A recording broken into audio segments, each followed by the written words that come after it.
Hello and welcome to this week's story. Each week we'll be bringing you a story to try and entertain you through this time of school closure. This week's story is called Sir Charlie Stinky Socks and the Really Big Adventure by Christina Stevenson. Once upon a time there was a deep, dark forest where terrible trees groaned and monstrous beasties moaned and wiggly woos waited to tickle your toes.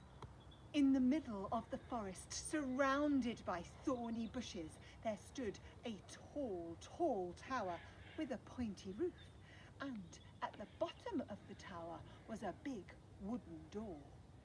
Inside the tower was a windy, windy staircase that wound right to the very top until it reached a tiny wooden door.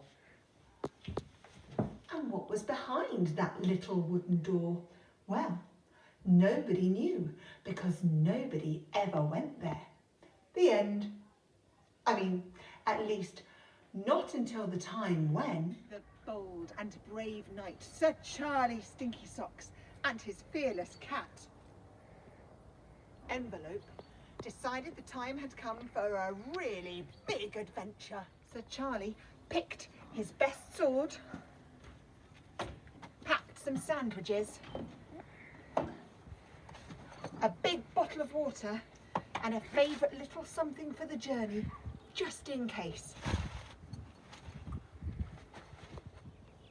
And with a song in his heart, la la la la, he mounted his good grey mare and set off, clip clop, clippity clop, clippity clippity, over the hills, and far away rode Sir Charlie and his cat, clip clop, clippity clop, and a wily witch with a watch followed on close behind.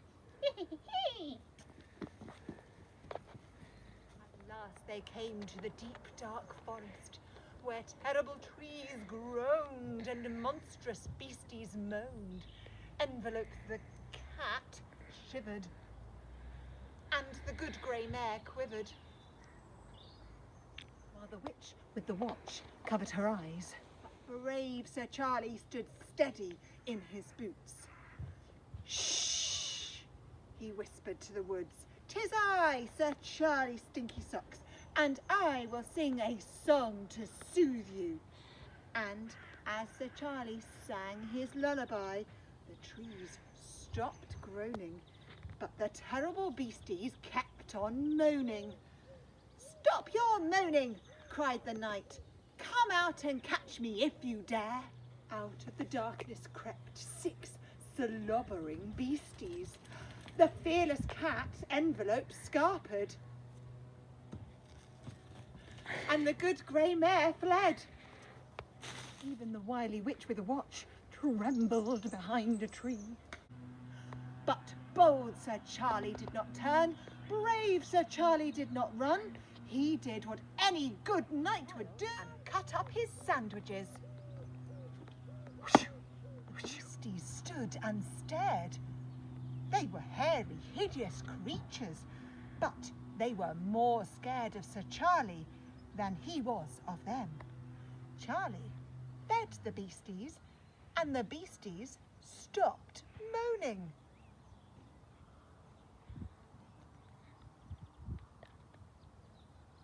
And the wily witch looked on with a grin and checked the time. But this was no way to end a really big adventure. So Sir Charlie Stinky Socks rescued his cat, Envelope, rallied his good grey mare, and set off once again, never minding the wiggly woos who waited in the grass, or the 6 not-so-terrible beasties who followed him. Come!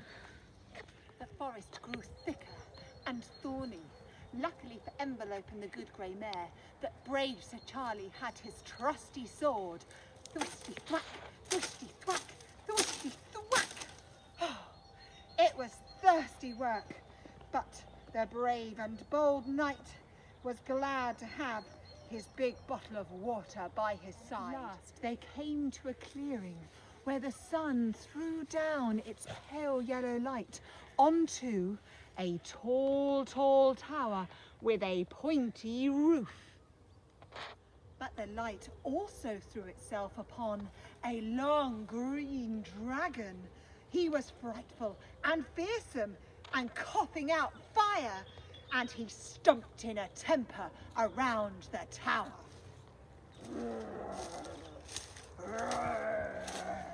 Ha-ha, thought Sir Charlie Stinky Socks, just the thing for a really big adventure. Stop your roaring, dragon, he commanded. The dragon did not stop. He went on coughing out fire and belching out smoke, and now his eyes were firmly fixed on Sir Charlie. Is this the end for the brave Sir Charlie Stinky Socks? Oh my! The fearless cat Envelope didn't wait to find out. Nor did the good grey mare. Only the witch and a couple of wiggly woos watched and waited to find out. But bold Sir Charlie did not flinch. Bold and brave Sir Charlie did not flicker.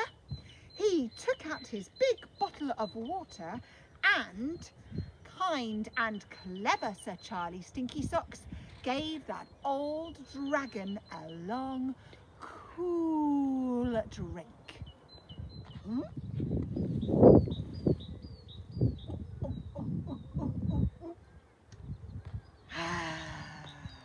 Now you've stopped coughing, said the knight to the dragon. Tell me, what's at the top of this tower? The dragon looked up. The dragon looked at Sir Charlie. The dragon scratched his scaly head and said, "My dear old thing, I haven't a clue. It's not a dragon's place to ask, you know. Just do." "Then why don't we find out?" said Sir Charlie with a grin.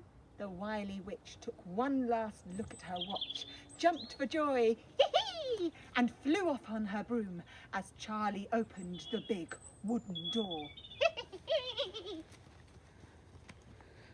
Bold Sir Charlie Stinky Socks climbed the windy, windy stairs of the tall, tall tower, and he did not stop marching until his fearless cat Envelope and the good grey mare and the 6 not-so-terrible beasties and the long, curious green dragon and a couple of wiggly woos were right at the very top.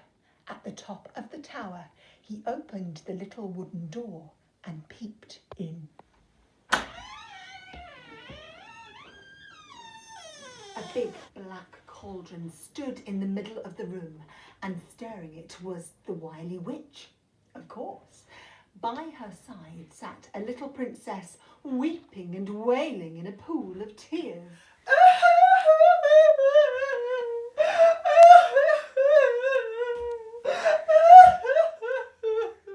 Sir Charlie looked at the princess.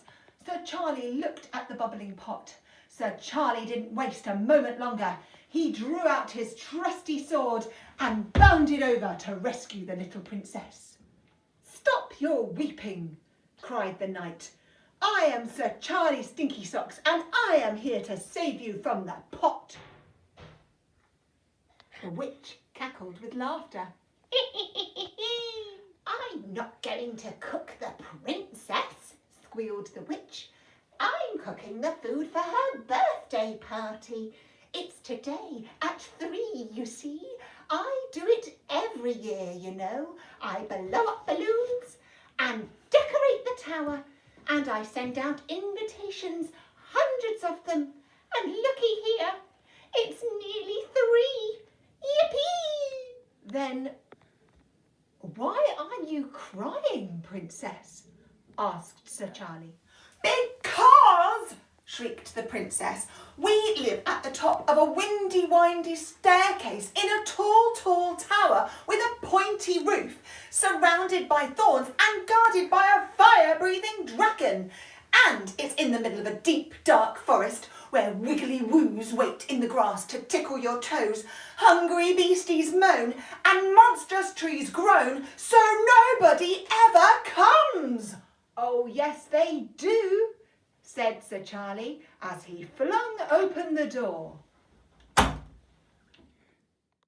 Behold, Sir Charlie Stinky Socks and his friends. That night, The lights burned brightly in the tall, tall tower with a pointy roof, as a happy little princess had a rip-roaring good time. Everybody sang happy birthday twice to the little princess, whilst carefully washing their hands, of course. And when all the candles were blown out and the cake was eaten, Sir Charlie Stinky Socks took that favourite little something out of his bag that he brought just in case and handed it to the princess. "Many happy returns of the day," he said. "For me? Thank you! I love it!" And everyone cheered, "Hooray, hooray, hooray," because that's what people do at the end of a really big adventure. The end.